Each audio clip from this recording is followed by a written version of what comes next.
Já passou o ano novo, 3 segunda-feiras e você ainda não começou nenhuma meta, tá sentindo que o ritmo não foi, tá se sentindo letárgico, tá sentindo que eventualmente novembro você estava muito melhor do que tá agora. É normal. E por que é normal? Por que até que carnaval chegando aí te dá até uma alegria, né? Nosso 13º feriado nacional, porque acontece, querendo ou não, ainda em 2025, ainda no ano passado, porque o ano não começou pra você. Bom, isso acontece por um simples fator. Você não teve ritmo em nenhuma parte do teu ano. Poxa, Heitor, mas o que eu tinha antes? Porque eu funcionava em novembro e de repente agora não estou funcionando mais? Aqui a gente tem 2 fatores fundamentais. Primeiro deles, muito provavelmente você colocou aquelas 10 metas para preencher as suas 24 horas e esqueceu que as suas 24 horas já estavam preenchidas. E essas 10 metas nunca conseguem entrar. Passou segunda, terça, quarta, de segunda, terça e não conseguiu colocar. E aí você entra no segundo ponto. Você não facilitou tua vida e você tá aguardando o próximo descanso para ver se você se acomoda. E no final das contas, muito provavelmente é assim que você tava em novembro, acomodado.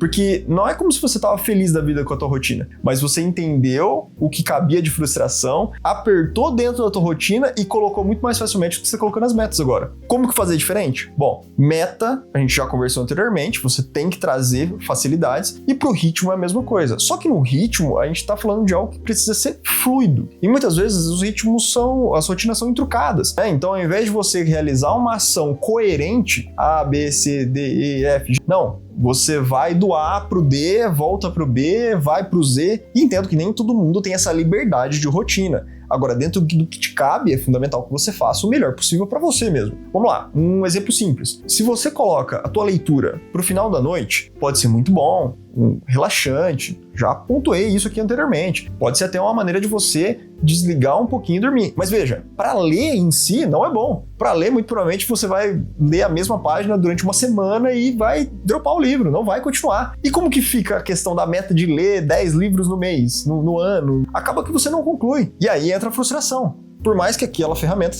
pode estar sendo utilizada para você relaxar. Só que chega no final do dia, você já está cansado. Não é producente você colocar o livro pro sentido de ler, se você não consegue. Se você vai ou ficar desperto demais e não vai dormir, ou se você dorme com o livro na sua cara. Então, assim, é totalmente quebrado. Agora, como que dá para adaptar isso na tua rotina? Vamos fragmentar e vamos melhorar, vamos ancorar. Todo dia de manhã você está indo na academia, isso é uma coisa que você conseguiu voltar. Show! Bota a leitura, coloca o fone, audiolivro, lê o livro em PDF, né? Coloca para ir a ler, coloca algum aplicativo de storytelling, o Booking, coloca algum livro para você ouvir. E aí você soma. E aí você torna aquela tarefa uma multitask funcional. Pô, Heitor, mas multitask funciona, né? Aquilo que todo mundo fala que acaba com a energia. Não funciona quando elas são contradicentes, né? Quando não tem uma sinergia entre. Não funciona quando elas são opostas, né? Quando elas não são ali sinérgicas. E aí, nesse sentido, poxa, seria você usar o telefone enquanto tá guardando a louça e tudo cair. Isso não faz sentido, isso não é multitask. Isso é você tentar fazer 2 tarefas que não combinam. Agora, o multitask é você trazer, em vez de você colocar o livro lá no final, no momento que você não vai conseguir ter atenção, é você pegar uma atividade manual. Eu falei da academia, mas poxa, às vezes não conseguiu voltar pra academia.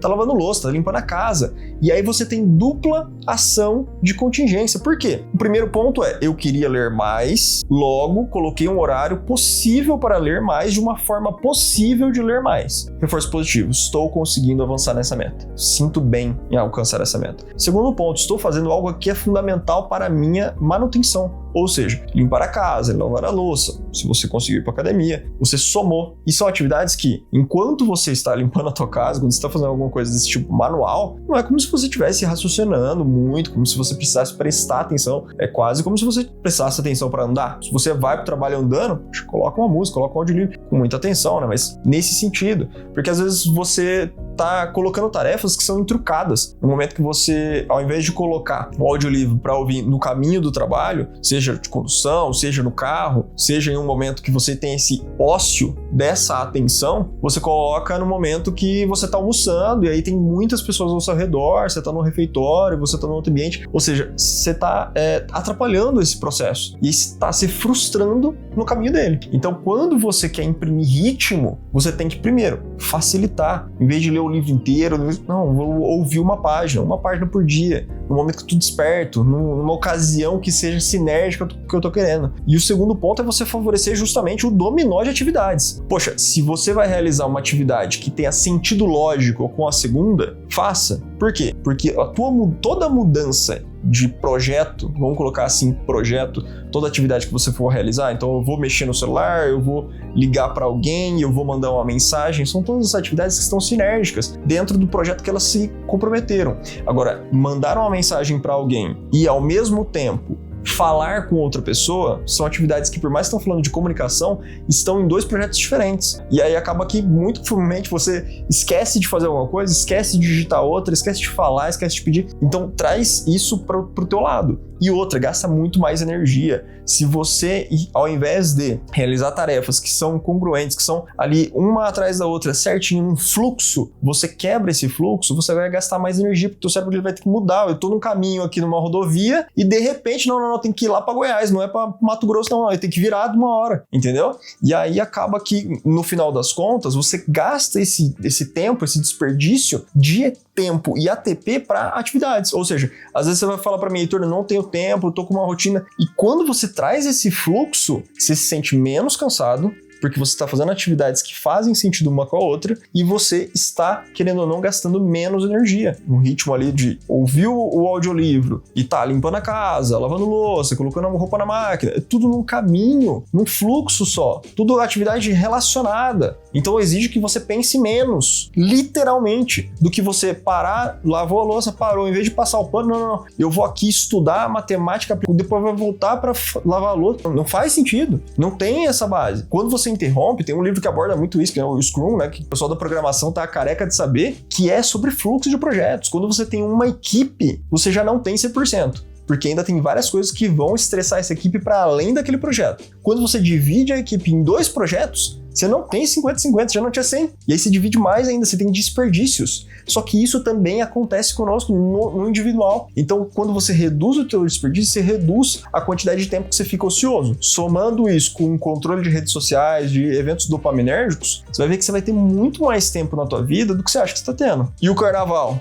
E claro, tem o carnaval. Então por que no final das contas o carnaval é relevante? Por que eu puxei ele lá no começo do vídeo? Simples, porque é mais uma folga programada. Você tá exausto, você tá voltando para uma rotina que você não gosta, que te cansa, que não faz sentido, e ainda assim você tá só pensando assim, não, vai ter um feriadão, eu vou descansar, tudo mais, e depois eu te volto. E aí quer ver o antagonista máximo disso? O nosso agosto. Nossa, agosto não acaba, agosto tem muitos dias úteis, agosto não tem um feriado. Poxa, se tua rotina fosse zerada, se ela fosse um fluxo, tanto faz a semana de agosto, a semana de janeiro, a semana de dezembro, no final das contas é só uma marca que a gente coloca no tempo, não é como se o teu corpo, se a sociedade necessariamente funcionasse com base nos meses, né? Assim, claro, funciona, mas você tá entendendo o que eu tô falando, você não precisa funcionar, o teu corpo não sabe se é janeiro, fevereiro, março, abril, ele não tem noção disso de forma ampla, você tem. E como você vai doutrinar ele para que ele funcione da medida que faz sentido para você, é uma opção tua. Então negligenciar isso, a tua rotina tá lenta, ela não tá funcional, porque você não tá olhando para ela